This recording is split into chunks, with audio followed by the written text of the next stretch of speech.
So we have Minister of Immigration and Citizenship, Mr. Fraser, with me. During last few months, lots of announcement has been made by the minister. So today we want to try to touch up some very, very important issues which he is doing or he's planning in the coming months over the time. Minister, first of all, thank you very much for talking to us. It's a pleasure to be here with you. And look, happy Holi. I know we just celebrated yesterday, and look forward to the conversation. Yes, Holi is a very, very colored festival, very important festival for Indians, I would say. And next event coming is Vaisakhi, which is equally important. Of course, I'll look forward to celebrating. I'm not sure where I'm going to be in particular, but we'll make a point to connect with the community.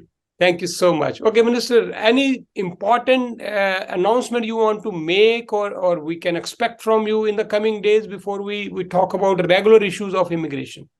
Well, look, I think there's no shortage of things to talk about. But one of my top priorities right now is getting back to the service standard and processing times that we enjoyed before the pandemic. We've seen some incredible progress over the past few months. We've got more than 600,000 fewer cases that are in the system today compared to just this past summer, and we're going to see a continued reduction in processing times. So far, we've seen the most progress for new applications. For citizenship grants, we're back to the 12-month standard. For federal express entry, we're back to 6 months. For family reunification, we're back to 6 months for permanent residency. On the temporary side, there's good news to report that we're getting very close for both work permits and study permits. We've got a little bit of work left to do on visitors' visas, but I'm completely committed to doing whatever it takes to get back to that 30-day standard for that we enjoyed before the pandemic. And we're looking at hiring additional people. We're looking at relaxing certain measures, and we're looking at embracing our digital tools so we can process more quickly. And whatever measures are required, we're going to implement so we can reduce the number of cases in the backlog and get back to a reliable service standard that people can count on so they know they'll be able to come and visit here in Canada, which is good for communities. Okay, we were expecting some big announcement on TR to PR. So can we expect in the near future, there are thousands and thousands of students who have got now temporary work permit, but they're eagerly expecting to be the permanent resident. So when it comes to the mandate letter commitments that I have, there's two very specific projects that we're doing some policy work on now. We don't have an announcement in the next few weeks because we have a lot of work left to do to develop these programs. But I've been tasked by the Prime Minister to create a pathway to permanent residency for international students and for temporary foreign workers. Yeah. One of the things that we need to be careful about, though, is because there's been such growth in the international student program, for example, we now have more international students in Canada in a given year than we have spaces for permanent residents in our entire immigration levels plan. So it won't be the case that every single person who comes here temporarily will have an opportunity for a TR to PR like we did during the pandemic.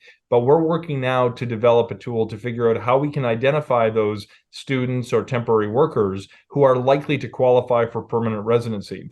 This will also require us to consider a re-examination of how we determine who will be admitted on a temporary basis in the first place, because we keep running into this scenario where someone's told, you can't come to Canada because we don't believe you're likely to go home, when in fact we're working to create a pathway to permanent residency for some of the world's best and brightest students and talented workers that we want to convert to permanent residency.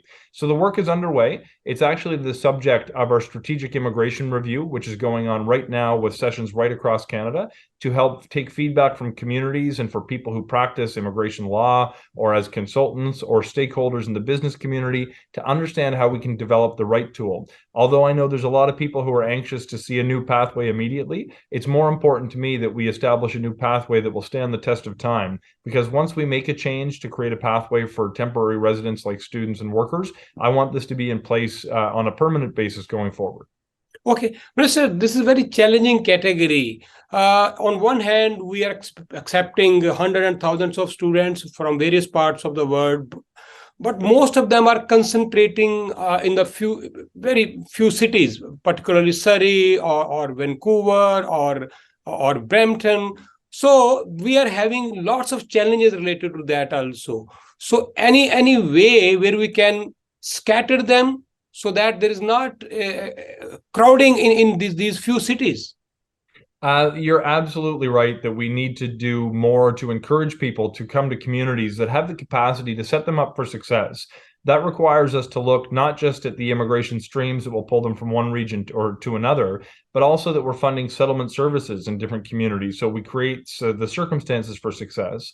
With international students, it can be challenging because, of course, the institutions are located in a physical place, but we're trying to work with institutions who may wish to embrace international student opportunities across the country. I come from Nova Scotia, and we're seeing a serious increase in the number of students, including from India, who are coming to Nova Scotia to study, in particular at Cape Breton University and at the schools in Halifax. And we want to continue to embrace those opportunities. But when it comes to permanent residency, we've developed some new tools that are going to help better spread out people across Canada. We've had the largest increase in the numbers of people who will come through the provincial nominee program in the history of the annual immigration levels plan just this past year. In addition, we're increasing the numbers through regional programs like the Rural and Northern program or the Atlantic Immigration program. And we've developed a new selection tool through the Federal Express Entry System last year that will take effect in the second half of this year. This is going to allow us to select workers not just based on the highest score, but based on the sector that they plan to work in and the region of Canada that they're going to. So if we come to understand that certain provinces or regions have the capacity to successfully welcome more people and have certain sectors like healthcare or home building that are in demand, then we'll be able to select the workers who are not just the highest scoring, but who are in greatest need in communities that have the capacity to house them and to provide services to them. Okay, recently you announced a very ambitious plan that you want to bring in 500,000 immigrants in 2025. I asked Minister Hussain, who used to be Minister of Immigration earlier, that do we have that kind of infrastructure? We can have affordable housing for all those people, new immigrants coming to this country, how we can keep the balance? So the starting point in this conversation for me is what's going to happen if Canada does not embrace such an ambitious level of immigration. I come from a community during my first election campaign in 2015 that saw a lot of people moving out. We saw young families leaving and professionals moving to bigger cities. And what happened was we lost schools. The mental health unit at the largest hospital in my community closed because a psychiatrist left and we couldn't safely operate. The solution to our housing challenges is not to close the door to more newcomers, it's to build more houses. The solution to our healthcare pressures is not to welcome fewer newcomers, it's to hire more professionals. And in fact, if we develop immigration programs that can bring in the people that we need to build houses and to provide care, we're actually going to see immigration will relieve the pressure on our system, but we have to do it the right way. That's where this selection tool comes into play, where we're going to be able to better select people, not just based on the score that they have, but on their ability to work in essential sectors. In addition to dealing with the need to bring in people who have the most skills in the highest needs of or areas of highest need, we're also going to be using the regionalization strategy that we just discussed a moment ago. So from my perspective, we need more newcomers for economic reasons because they're going to fill gaps in the labor force, both in the short term and fill skills gaps in the long term. But we're also in need of more people generally to protect against a very, very troubling demographic trend. 50 years ago, there were 7 workers for every retired person in Canada. The number today is closer to 3. In my part of Canada, it's closer to 2. If we are not going to embrace immigration, the conversations we have 10 or 20 years from now will not be about whether we can fill gaps in the labor force. It's going to be about whether we can sustain healthcare and education services that we too often take for granted. So we absolutely need to continue to welcome large numbers of people in Canada. We just have to do it in a thoughtful way that brings in the people who will help relieve some of our social pressures rather than create a greater degree of need. Okay, recently Prime Minister was in Mississauga along with Premier Ford to make a very big announcement regarding health sector. So we asked him a question. I'm just going to repeat that question for your information also. We are inviting doctors, nurses, and other healthcare professionals here in the country, and many other health professional people. So our federal government is deciding who should be coming here. But when they land in Canada, every province have their own mechanism to absorb them, to to recognize their qualifications. So right now, when we have a shortage of doctors or other healthcare professionals, those people are here working or doing odd jobs. They're driving taxis. They're doing very odd kind of jobs. So why don't we have a federal level kind of a system where we can, treat them, recognize them in a faster way? So I do not believe for one moment that we should welcome a single doctor to Canada who will end up driving a taxi. We have extraordinary needs in our healthcare system, and we will rely on people who are educated elsewhere to fill these gaps in the labor force. The challenge, of course, for the federal government is that the Constitution puts the provinces in charge of healthcare. And to defend my provincial counterparts, most of the industries deal with a regulatory body, such as a College of Physicians or College of Nurses, that provide access to the profession to ensure they meet a certain standard of quality. From my point of view, if someone is educated at one of the best universities in the world, an appendix in Canada is the same as an appendix in the United Kingdom or in India. The reality is we should be allowing people to practice based on their knowledge and skill rather than their country of origin. This is extremely important. And just because it's a provincial responsibility does not mean that there's nothing the federal government can do. And here's what we're working on. We've advanced a new fund. There was recently a call for proposals with $90 million attached to it for foreign credential recognition. Provinces, universities, regulatory bodies could all apply, and we're assessing those applications right now that will help speed up the process of foreign credential recognition. But the other tool that we've created, which I've discussed earlier in this conversation, is the sector-based selection tool.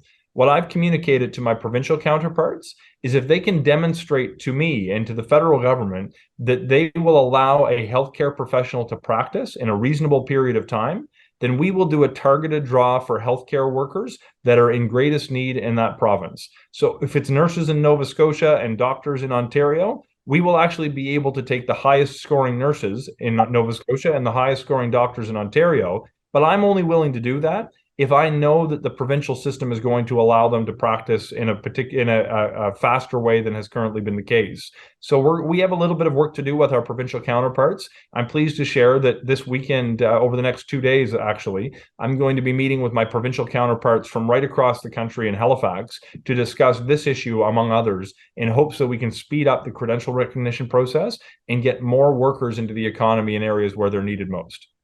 Family class, immigration has always been challenging. Many kind of experiment has been made to streamline this, and it is always challenging.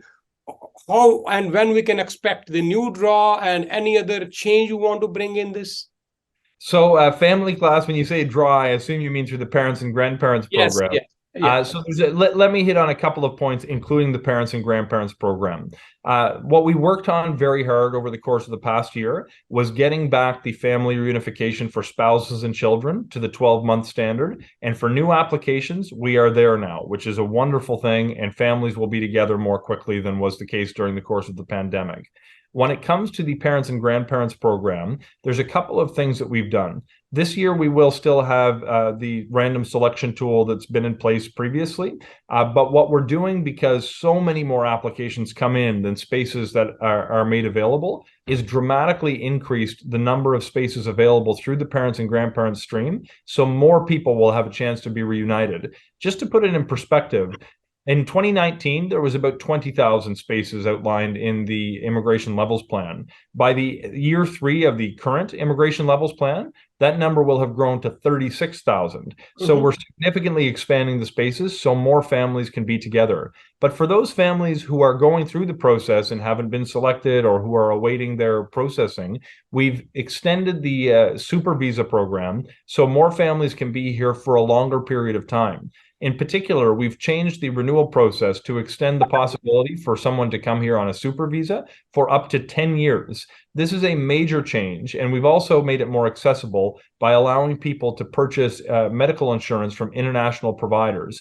And the next frontier that we're working on, if we move away from the permanent residency and super visa questions, we have run into a problem in Canada where we see that people who've applied for permanent residency are being rejected because the officer doesn't believe they're likely to go home. And of course, they're not likely to go home because they've applied for permanent residency. We're working on measures right now that will allow people to apply for a TRV and come here temporarily while they wait for their permanent residency to be processed. Our immigration system needs to foster a culture that allows families to be together. It's something that we're working on very hard. And with the changes we made to the parents and grandparents numbers, the changes we made to the super visa, the changes we're looking at for TRVs for spouses and children, I have faith that over the course of the next year, we're going to reunite more families more quickly. And there's hardly anything more important than that.